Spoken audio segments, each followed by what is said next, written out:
먼 하늘이 붉게 물들고 바람은 고요히 산과들을 감싸 안았다. 저녁 햇살이 지평선을 타고 서서히 사라질 때 이스라엘의 작은 마을 골짜기에는 묵묵한 긴장감이 맴돌았다. 깊은 침묵 속에서 오래된 돌담과 올리브나무 사이로 한 소년의 걸음소리가 조용히 울렸다. 그 누구도 그의 이름에 크게 주목하지 않았지만 그날의 운명은 그 걸음 하나에서 시작되려 하고 있었다.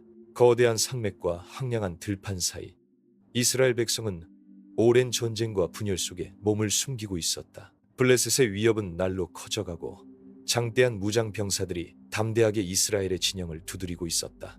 성경은 그 시절을 다음과 같이 기록한다. 블레셋 사람들이 진영에서 나와 이스라엘 진영을 대적하고 있었다.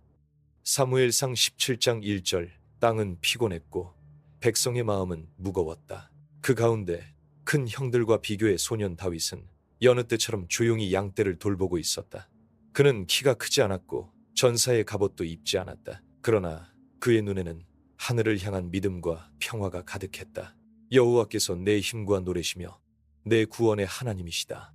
시편 118편 14절이 그의 마음속 깊이 새겨져 있었다. 다윗은 단순한 목동 이상의 존재였다. 그는 하나님을 신뢰하는 심플한 영웅이었다. 그러나 평화는 금세 깨졌다. 골리앗이라는 거인 병사가 나타나 모두를 경악하게 했다. 그의 키는 어깨 너머까지 닿았고 무거운 갑옷과 크고 무거운 창으로 이스라엘 군대를 위협했다. 매일 아침마다 그는 함성을 지르며 외쳤다. 네가 나와 싸우기를 택하거든. 네 모든 백성을 위하여 나를 보내라. 사무엘상 17장 8절. 하지만 누구도 감히 응답하지 못했고 두려움이 전장을 지배했다. 그때 다윗의 아버지가 그에게 말했다. 너희 형들에게 양식을 가져다 주거라. 그러나 양식을 전하러 간 소녀는 그 장엄한 거인을 보고 무릎을 굽혔다. 누가 저 무장한 자 앞에 설 수 있겠습니까? 형들이 수군거렸지만 다윗의 마음은 흔들리지 않았다. 오히려 그의 입술에서 한 말이 흘러나왔다. 너는 칼과 창과 단창으로 나를 치러 나오지만 나는 만군의 여호와의 이름으로 나아가노라. 사무엘상 17장 45절. 그 말에 형들은 비웃었고 장수들은 의아해했다. 작은 목동이 거인 앞에 선다는 소식에 모두가 믿지 않았다. 그러나 다윗은 단단히 마음먹었다. 골리앗이 다시 외침을 퍼부었을 때 다윗은 손에 돌멩이 몇 개를 집어들었다. 그의 손끝에서 빛나는 작은 돌멩이는 곧 세상을 뒤바꿀 무기가 될 것이었다. 내가 너를 물리치리니. 다윗의 목소리는 골짜기를 울렸다. 그 순간 바람이 멈추고 하늘마저 숨죽인 듯했다. 모든 시선이 그 한 점 작은 돌에 집중되었고 믿음과 용기의 경계선이 분명해졌다. 이제 이 이야기는 단순한 싸움이 아니라 하나님께서 택하신 자가 인간의 한계를 넘어서는 역사가 될 것이었다. 이스라엘의 하나님께서 너를 내 손에 넘기시리라. 다윗의 확신 어린 말에 또 하나의 전설이 시작되고 있었다. 그의 이야기는 비록 작고 미약해 보였지만 성경은 이를 통해 우리에게 강력한 진리를 전한다.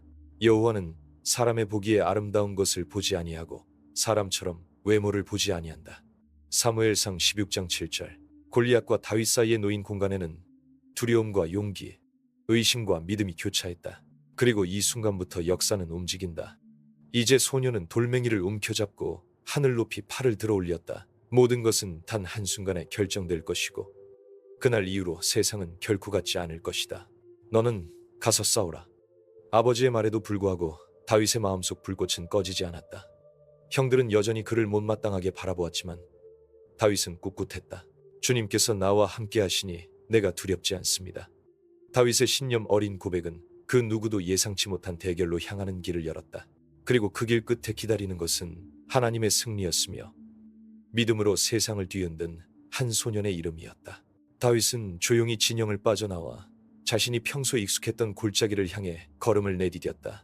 그의 손에는 작은 가죽 주머니가 있었고 그 안에는 5개의 매끈한 돌멩이가 들어있었다. 태양은 서서히 하늘의 중천을 지나서 서쪽으로 기울었고 황금빛 빗줄기가 그의 얼굴을 감싸며 은은한 빛을 내뿜었다. 주변의 바람과 나무 십소리가 조화를 이루며 긴장감과 평화가 동시에 흐르는 순간이었다. 다윗이 골리앗에게 가까이 다가갈수록 블레셋 군사들은 크게 웃으며 그를 조롱했다. 작은 아이가 나의 상대가 되겠느냐. 거인의 목소리는 우레처럼 울려 퍼졌다. 그러나 다윗은 멈추지 않았다. 그의 마음은 오직 여호와께 집중돼 있었다. 너는 칼과 창과 단창으로 나를 치러 나오지만 나는 만군의 여호와의 이름으로 나아가노라. 사무엘상 17장 45절. 그는 이 약속 위에 걸음을 내딛고 있었다. 군중 사이에서 긴장감이 점점 고조되었다. 이스라엘 군사들은 숨을 죽이고 다윗의 행보를 지켜보았다. 그들의 눈에는 두려움과 기대가 뒤섞여 있었다. 한 병사가 속삭였다. 정말 이 소년이 우리를 구할 수 있을까? 다른 이가 대답했다. 하나님의 손이 함께하리라. 다윗은 마침내 골리앗 앞에 섰다. 거인은 엄청난 힘으로 창을 휘둘렀지만 다윗은 민첩하게 피했다. 여호와께서 너를 내 손에 넘기시리라. 다윗은 확신에 찬 목소리로 외쳤다. 사무엘상 17장 47절. 그리고 주머니에서 돌멩이를 하나 꺼내어 자신의 슬링에 넣었다. 그는 천천히 그러나 단호하게 팔을 젖혔다. 돌멩이는 하늘을 가로질러 날아갔고 시간마저 멈춘 듯한 그 순간 그것은 골리앗의 이마 한가운데를 정확히 명중했다. 거인은 충격에 휘청이며 무릎을 꿇었고 그의 무거운 갑옷 소리가 땅에 부딪히는 소리가 메아리쳤다. 이스라엘 군대는 숨죽였고 블레셋 군사는 충격과 공포로 얼어붙었다. 다윗은 돌멩이를 다시 쥐고 앞으로 달려갔다. 주님께서 나와 함께 하시니 내가 두렵지 않습니다. 그의 믿음은 흔들리지 않았다. 그러나 순간 형들의 얼굴에는 의심과 걱정이 맴돌았다. 너는 어쩌면 너무 어리다. 한 형이 말했다. 하지만 다윗은 오히려 말했다. 내 힘이 아니라 하나님께서 나를 붙드셨습니다. 시편 28편 7절. 그의 신념은 점점 더 강해졌다. 그날 오후 싸움의 끝은 다윗의 승리로 막을 내렸다.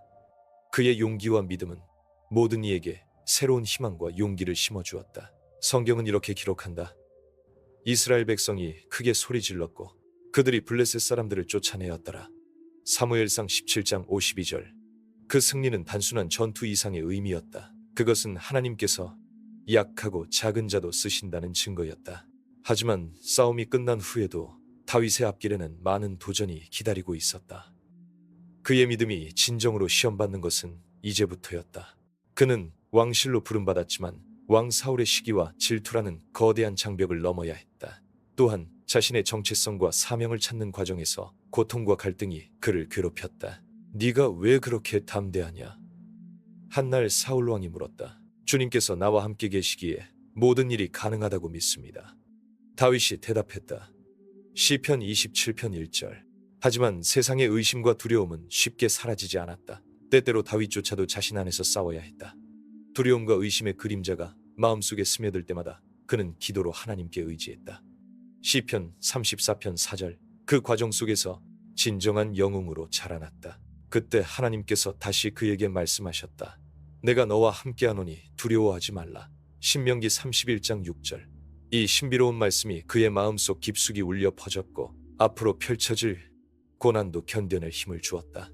결국 다윗의 이야기는 단순한 돌멩이 하나로 거인을 쓰러뜨린 전설에서 벗어나 하나님과 동행하는 참된 신앙인의 모범으로 자리 잡았다. 그는 더욱 큰 도전을 맞으며 영적 전쟁터에서 하나님의 승리를 위해 싸웠다. 소년 다윗의 발걸음은 오늘날 우리에게도 큰 의미를 전한다.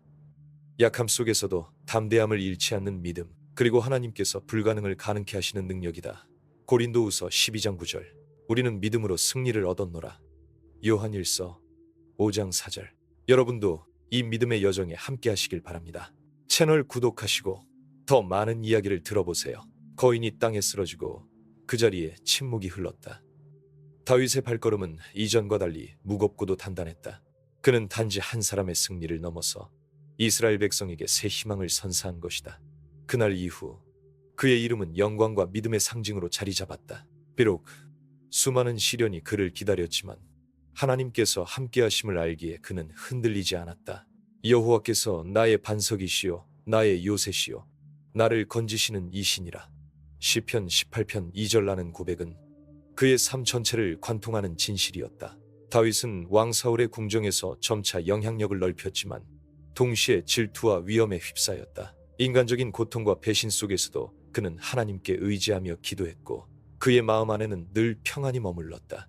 나의 힘이신 여호와여, 내가 주께 부르짖음에 내 원수들을 내게서 건지셨나이다. 시편 28편 6절. 이 신앙의 고백이 그를 지탱하는 기둥이었다. 다윗은 단순한 용맹함을 넘어 마음 깊숙한 곳에서 하나님과 동행하는 길을 택했다.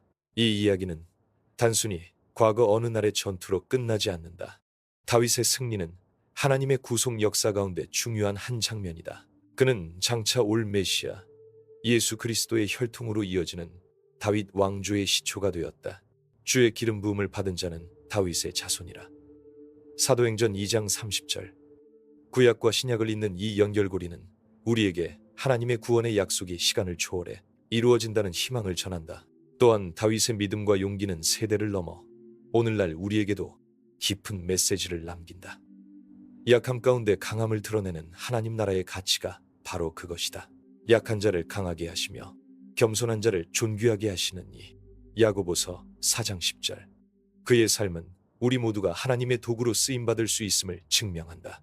세상은 종종 불가능해 보이는 싸움으로 가득하지만 다윗처럼 믿음으로 맞선다면 하나님께서 반드시 역사하신다.